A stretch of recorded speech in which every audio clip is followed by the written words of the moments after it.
award-winning Tennessee Wildcast is on the air with the latest on hunting, fishing, boating, wildlife watching, and all things outdoors. Make welcome your host, drummer and outdoor expert novice, Jason Harmon. Hello, everybody, and welcome to this edition of Tennessee Wildcast. Thanks for tuning in. Thanks for watching. Thanks for listening. We got a great show lined up for you today. It's all about snakes, Don. Yes.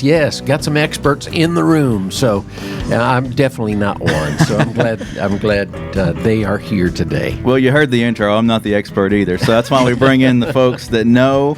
And today we have Mallory Tate back with us again from Biodiversity. She's a survey coordinator, and Jesse Eaker, Biodiversity survey manager. And we're going to get to know these guys again and learn more about snakes in Tennessee. Yeah, I'm looking forward to it. Specifically the pine snake. Right. So anyway, we'll get deep into this as we go. First, I want to introduce everybody and get to know folks. And Mallory, would you mind introducing yourself again to the listeners and people watching the show? Just remind folks who you are, what you do, and then we'll move on to Jesse. Yeah, sure. So my name is Mallory Tate. I'm in Region 2, so Middle Tennessee primarily. Luckily with our job, we do get to overlap to collaborate and such. But my job is to survey, monitor, and research the species of greatest conservation need in Tennessee. So the species that are rare or declining, trying to figure out why they might be declining and then what those population numbers look like. All right. Jesse, a little bit about yourself. You're out in West Tennessee, right? Yes, essentially the same thing, just West Tennessee, basically the west 1/4 of the state. Awesome. Well, I know there's a special snake out there. We're going to touch on that one today that people may see more out in West Tennessee than they see across the other parts of the state. Speaking of West Tennessee, how about a shout out to a radio station? Oh, sure, yeah, we about forgot that. WMOD right there in Bolivar. And we're on every day, weekdays between 8:15 and 8:25 in the morning. The Wildcast Extras run on that station. So we appreciate WMOD, as well as all our other radio partners, too. Yeah. We love our radio partners, appreciate them running the show. And as we've mentioned before, you can watch this on YouTube, Facebook, Instagram. Pick us up on a podcasting platform, whichever one's your favorite. I'm sure we're out there. Right. Hey, I did test Alexa. If you say, Alexa, play Tennessee Wildcast podcast, it will play. Wow. Yeah. All right. So that was cool. She does listen to everything. Yeah. So okay, even Wildcast. So if you're listening, go try that, or go try it on Google. Hey Google or whatever. So that was cool. All right. All right, so let's jump in today. We're going to talk a little bit about the importance of snakes in general, and then we're going to dive into the pine snake. So which one of you guys want to kick it off just to kind of talk about the importance of snakes right now? Well, I guess I can start, and he's pretty good about correcting me or jumping in. So, and he knows far more than I do. But so, like all the pieces of our native species in Tennessee, they all play roles, right? And what comes to mind immediately with snakes for me is pest suppression. So we've got all sorts of small rodents. Even small lizards can be a pest to some degree, and that's the primary food source for a lot of our snakes. And one of the most important factors to me right now, there are so many tick-borne diseases. Yes. And for the life cycle of a tick, they need that either small rodent, mouse, or fence lizard host to develop into an adult. So I've suffered from many different tick-borne illnesses. Me too. And they're the worst. Yeah. But I'm like, eat all the small rodents so we can cut that cycle off, because I'm done with the ticks. Yeah. But and furthermore, with outside of the ticks and things that they carry, just the rodents themselves, if we didn't have snakes, then we would be overrun with small mammals and rodents, and they would, start infesting croplands more than they already do, houses more than they already do, and we as people, we're not just going to sit back and let them overrun our lives. So we would be coming up with alternative, if we lost snakes, hypothetically, we'd be coming up with alternative methods of pest control, which would lead to who knows what with the chemicals we may decide to use. That could affect other wildlife. Absolutely. It just it would be devastating to say the least. I mean, and we would likely not find out what those repercussions were until it was too late. So we would like to keep the ecological balance for as long as we can. Yeah, I hear you. I don't like mice in the house or, in my animal feed and things like that. They find that, and it's good to have those snakes around. Yeah, really. You bring that up, Jason, and that's a great point because so many people are terrified of having snakes in their house, and if you get a snake in your house, especially a non-venomous snake like a rat snake that you often find in your house, they don't do any damage. They're harmless to you. No matter how scared you are of them, they are absolutely harmless, and they're not going to damage your house. You get a mouse in your house, they're going to start eating your wires, and they actually do damage and will bring in a disease like hantavirus or something, Yeah. So having a snake in your house is not I mean, if we're being quite honest, I have actually thought about letting a snake loose in my attic because I was having trouble catching some mice up in there. I mean, I didn't, but it crossed my mind. Yeah. It's because I'd rather have a snake in my attic than a mouse in my attic. Yeah. Or even like rodent poison that can make your kids or dogs sick. Right. As you said, a snake's not going to make you sick. So Yeah. Well, and that kind of leads me to why people are so afraid. Why are people so afraid of snakes? I mean, I guess there's a number of things, but what comes to mind when you think about that?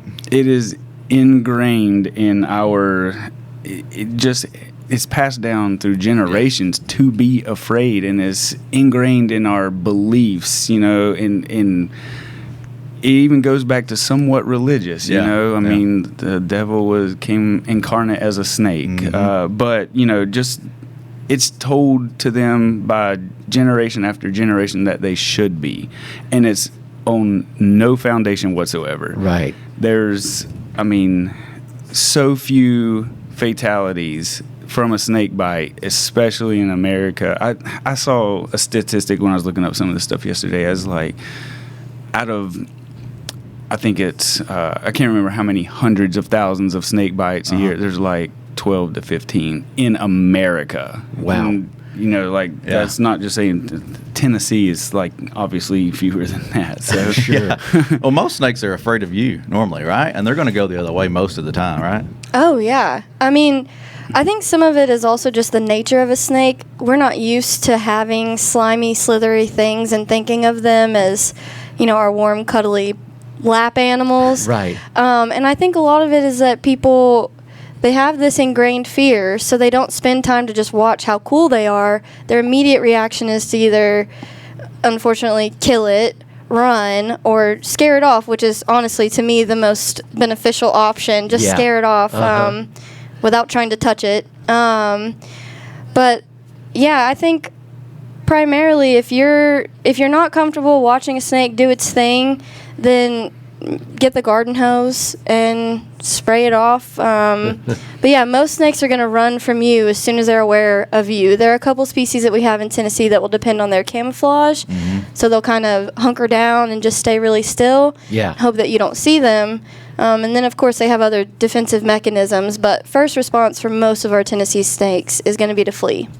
Well, and you had a note here, Tennessee venomous snakes are not aggressive. So if we get into the venomous side, even those snakes are not out to get you. Right. I mean, I don't think a snake wakes up and says, I'm coming after Jesse today. There's nothing. You can go ahead. And if you encounter it in the wild, it is still not going to say, I'm coming after Jesse today. Right. I have been in the swamp and just, on a nice snake basking day, looked around and counted 15 cottonmouths around me. Wow.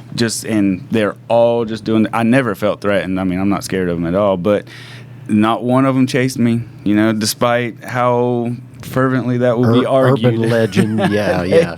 They will not chase you for no reason. Matter of fact, they won't chase you at all. If you start approaching them and swatting at them with a paddle or a broom or something, that they might feel like they want to defend themselves. Sure.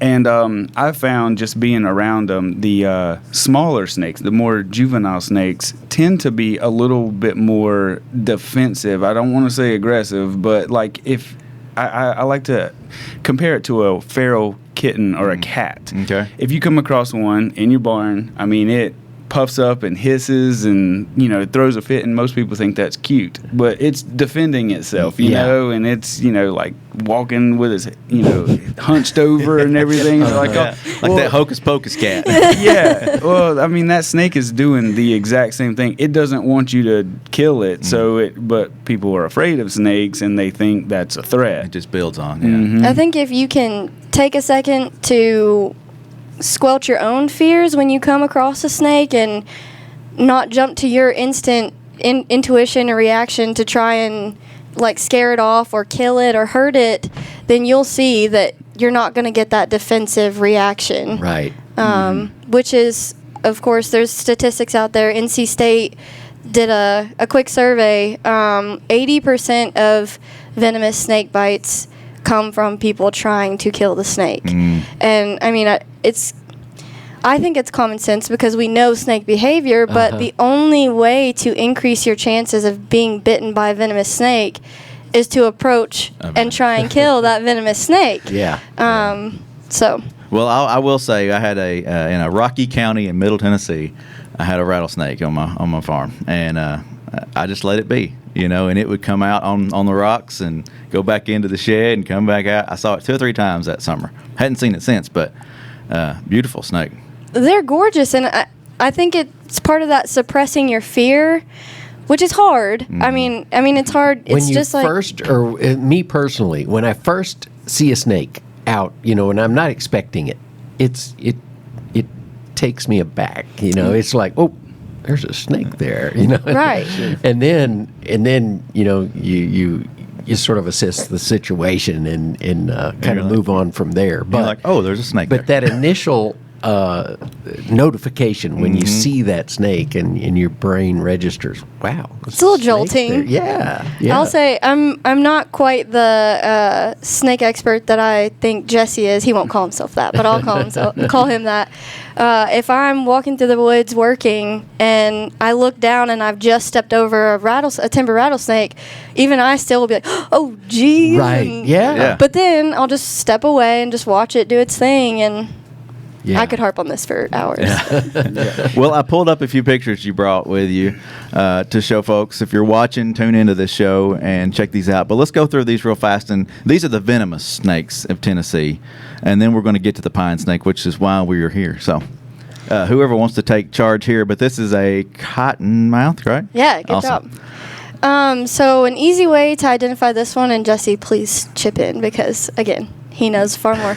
But so their markings are going to be a little bit more pixelated, where I think one of the ones that people might confuse this one easily with is a copperhead. Okay. Theirs are more distinct. There's the cottonmouth looks a little digitized, and then most of them have that kind of easy to pick out dark eye stripe on the side of their face. Okay. And it doesn't help with our fears or people's fears that our venomous snakes, for whatever reason, just look angry. And that has to do with their head shape. And with a cottonmouth here, and you can see that sharp ridge around their eyes and towards their nose area. I'm going to call it nose for layman terms. But they have a very flat head. So that is one of the things that I look for almost immediately. If they have that sharp ridge around the front of their face there, that you can be sure that that's a cottonmouth. Real defined, almost boxy kind of like. Yeah. And the eye stripe. The copperheads have that same head shape, just their coloration's a little different. Yeah. And the head shape on the venomous snakes tends to be more triangular, too, than the That is actually not entirely true because we have. That's why we have you here today. Yes. So we have most of our snakes will puff themselves up in defensive displays, and I give a different talk about showing misidentification, and I've shown a diamondback water snake that has puffed himself up in a defensive Which display. is not venomous. It's not venomous, but it has. I mean, it looks like it has venom glands. It's so like got such a triangular shape. They can make themselves look like that. Okay, Wow. good. All right, let's move on before we run out of time. So this one is a. This is the copperhead. Yep. So, as Jesse said, you can see that same shape of the head, but they're missing that distinct dark eye stripe coming from the eye to the back of the jaw. Mm-hmm. And then their markings, you can see how they're a little bit more defined and crisped. And they do look like a Hershey's Kiss from the side. That's a common tool used. Now, we've got some different genetic things that can make the copperhead's markings a little different, but that's too complicated. Most of them look like this. Okay, that's a pretty good tip. The chocolate kiss. Yes, look, yeah. So our non-venomous water snake, it's blocks. It doesn't look like a Hershey's Kiss laying on a table. Ah, good. All right, and this one, the rattlesnake. So this is a timber rattlesnake. Again, that broad head. It does look a little mean if you look at it at its face, but they've got those beautiful kind of chevron black markings, and the end of their bodies are always pretty dark, and of course they do have a rattle. And these are pretty large-bodied snakes. Even the younger ones are quite large. And then this one is mostly found out in West Tennessee, right? Yes, these are Jesse's babies. So. Yeah, that's our pygmy rattlesnake. It can be differentiated from a juvenile timber rattlesnake because you see those head markings there. Timber rattlesnakes don't have markings on the heads like that, and their chevron markings on the timber rattlesnakes are more complete, whereas these are more like spots. Mm-hmm. I mean, they do make a chevron type of shape, but they don't go quite around the body like a timber rattlesnake. And even in an adult-sized snake here is still pretty small. Yeah. All right, and then that leads us to this guy. Who took this picture, by the way? I did. I'm so proud of this photo. So this is our star child pine snake out in kind of West Tennessee, depending on how you divide the state. Mm-hmm. But so this is a species of greatest conservation need, and it is listed as threatened here in the state. So that's because not only are they very elusive in just because of their behavior, which we'll get into, but they're rare and they are declining. Mm-hmm. Some of that is because of habitat factors, which I'm sure, like I said, we might get into. But it's also because of people taking these snakes, and by taking, I do mean killing. They're a pretty intimidating species. They're huge. They are our longest species. They're Tennessee's largest snake. Okay. Yeah, they can get upwards of 8 feet long and very heavily bodied. Wow. And they do a defensive behavior as well, like all snakes pretty Sure. much do in Tennessee. So they'll flatten their head, and their face can kind of look angry from certain angles as well because the shape of their nose, which they use to dig. But he doesn't look like the happiest thing in the world, but I think he's absolutely gorgeous. They're kind of a bright yellow color, depending on the lighting outside, with these black to gray markings. But they let out this really intimidating roar. Jesse, can you demonstrate that? No, I haven't worked on my snake hiss today. So that's pretty interesting. So why do they do that? To intimidate Okay. people, or to intimidate predators. Gotcha. It's not just people. So one of the special things about this individual was that it was actually a really good partnership with not only a landowner but a hunt lease owner, I guess. Okay, yeah. So he and his son were out planting a food plot, and he saw this snake. He said he's grown up around them, I guess because of where he is. So he posted it on a Tennessee Snake ID page. And so I got in contact with him and was like, we have been trapping for these snakes for years, and we've been unsuccessful because of their elusiveness. Yeah. And he was like, well, I'll go out and see if he's in the hole that we flushed him into tomorrow. And so I get a text the next morning, well, I stuck a stick down in there and it roared back at me, so he's still in there. Wow. So, yeah, it's a really cool behavior that they do. So you got to go get the picture. I guess is this the snake or is this a different one? Yeah, so we actually, Jesse went out and fearless, stuck his whole hand in the hole to capture the snake. Not a lot of people will do that. Yeah. And we actually ended up putting a transmitter in it, and we've been tracking it for right at a year now to get some of the habitat selection, movement, and behavior. Because we're trying to figure out their exact habitat needs, population numbers, and everything to figure out where those numbers are and then why they're declining. Fun fact about these guys, just talking about the roar. This is one of our only snakes that will audibly hiss. Most snakes don't hiss. Only the pine snake and our hognose snake can hiss. Okay. Interesting. That's cool. So how much time do they spend in a hole underground?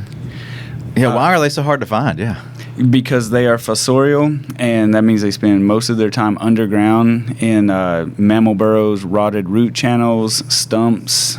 They utilize concrete foundations that have holes under them, and they spend about 30 to 40% of their time. What we've found, I believe the study at Arnold Air Force Base that was done previously in the early 2000s, they came up with their snakes were above ground about 38% of the time. The last I checked, our guy was above ground about 32% of the time. So they're usually underground, and you would think that such a large snake with their base color is, like Mallory said, it can be yellow to cream to white. And that doesn't seem like good camouflage if you think about it, and then they have those black splotches. We have both been right next to the guy while he was above ground, and like not really. It took us a minute to find him. He was even though you know he's there. We're following the transmitter and the beeps from our receiver. We're like, okay, where is he? And it's like, oh, my foot's touching him. Like he's right there. And this is a snake that's body is longer than mine is, and we can't even see him. Wow. So that's why they're not often encountered, and they're just so secretive. But for whatever reason, we've had a lot of mortality show up on social media lately, which has caused the reason for this talk, really. We've both been pretty fired up. We've had folks kill them intentionally, and road mortality is a cause of their death. Their discovered deaths as well, but the intentional killing of them is what just drives us up a wall, because it's senseless. They're harmless animals. They will not attack for unprovoked, and even provoked, all they do is kind of hiss, and they'll rattle their tail like a rattlesnake, kind of mimicking a rattle, which might be cause for misidentification. I don't personally think they look anything like a timber rattlesnake, but because of their large size, their impressive defense display, people fear for their lives as they're trying to swat at it with a broom, So, and we were talking earlier that they are rather slow as far as their escape habits, so it makes them an easy target. Right. So like I was saying, most of our snakes here in Tennessee, their initial response is going to be to flee if they see a large predator coming at them. This snake is not one of those. They're slow moving, they're big bodied, and they do have fantastic camouflage. So those are the camouflage is what they depend on. So like Jesse said, we'll get close to it and it won't flush. And so I think the fear combined with the easy target has resulted in a lot of devastating blows lately. And, for people who aren't sure about snakes or have never really experienced them or tried to learn to love them, I can see why it's intimidating. But hopefully with the ease of access to information these days, people will start figuring out that these guys are harmless. There's still no sense to killing venomous snakes, as we touched on, but these guys, there's no need to come after them with a machete. And go ahead, Jesse. I was going to say, with their size, being that they are our biggest snake in Tennessee, their primary primary food source is small mammals. So you can imagine how many rats and mice it takes to sustain one of these guys. Yeah. So having one of them on your property is that's very beneficial to you. Yeah, It's exactly. not only not the worst thing, it's a good thing to have these guys on your property eating all those pesky, disgusting mammals. That host ticks. My least Which favorite. lead to disease. Right. I would welcome one for my chipmunk population in my yard right now. They would happily oblige. Oh, man. Yeah, and not only that, not only do they clean up and help with those issues, but they're a greatest conservation need, which remind people what that is again. And is there any chance of this snake coming off of that list? Yeah, so species of greatest conservation need, you can qualify several different ways. One, you're so elusive that we're not sure where those population numbers stand. Second, you're declining, whether that's from disease or human impacts or habitat impacts. This guy, unfortunately, is facing all of those. So not only is it rare and elusive, like we said, he's only out of the ground 30% of the time, but he's facing habitat fragmentation. They also require well-drained soils, so pretty sandy. And those are being disturbed more often lately, just because of development. We have humans killing them, and I think I hit all the notes. So, like I said, this species is declining as well. And then we have a disease called snake fungal disease that's recently been studied here in Tennessee. I'm not sure about their susceptibility, but it's of course a threat. Just because we don't know too much about the disease, if these can carry the fungus, and then how it's impacting them. We don't find enough of them to get the full spectrum of snake fungal disease on these guys. Right. All snakes are susceptible to it, but just what the impacts are on this species in particular is not quite known. Well, my next question, so if you're not seeing a lot of them, is there a way for people to send you photos or let you know, hey, I'm seeing I saw a pine snake, I had one here, and will they see them all the way across the state or mostly Middle West? So we actually do have them across the state. There was recently one found in Region 3, which is Cumberland Plateau. They are more prevalent, I would say, in Middle and East Tennessee because of those well-drained soils that are required. Middle and East? Yeah. Okay. Oh, I'm sorry. Middle and West. Middle and West, okay. Yes. Just I'm wanna glad make you sure. corrected me, Yeah. yes. And because of this pine snake study, we are willing to take sightings.